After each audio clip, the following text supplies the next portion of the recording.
Hi, my name is Izzy Custodio. I'm a video essayist known as Be Kind Rewind on YouTube, and I'm so excited to be here in partnership with Landmark Theaters to celebrate its 50th anniversary with films from 1974 as part of its Retro Replay series.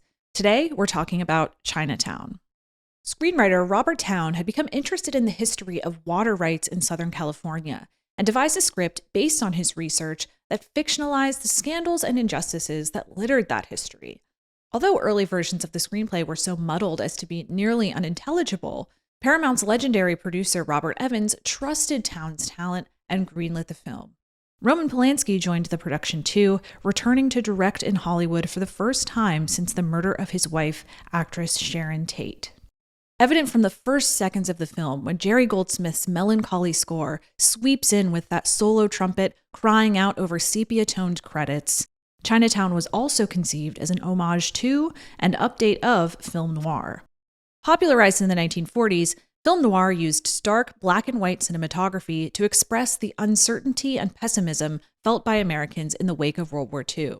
These urban crime thrillers were populated with brooding, morally ambiguous characters like the hard-boiled detective, determined to uncover the truth but too cynical to believe in easy, clear-cut justice, and the femme fatale, glamorous, cat-like women whose presence prompts disorder, and often violence. While Chinatown doesn't replicate the severe black and white cinematography of film noir from the 1940s, it brilliantly revives and adapts the ethos and character archetypes of the genre. Faye Dunaway steps in as our femme fatale, Evelyn Cross Mulray, a beautiful, mysterious woman trapped in her own life.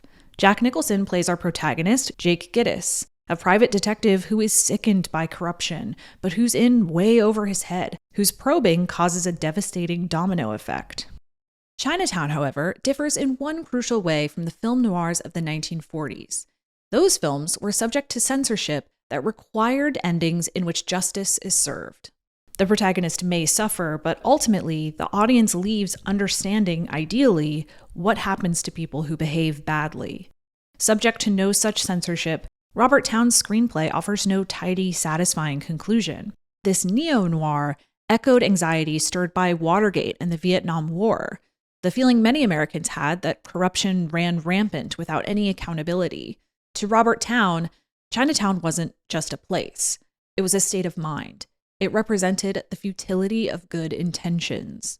Where righteous crusaders faced systems so vast and complicated, conspiracies embedded so deep that they begin to question the viability of the American dream. Although this film was made 50 years ago and replicates a genre that thrived 80 years ago, it feels as modern as ever. Without further ado, Chinatown.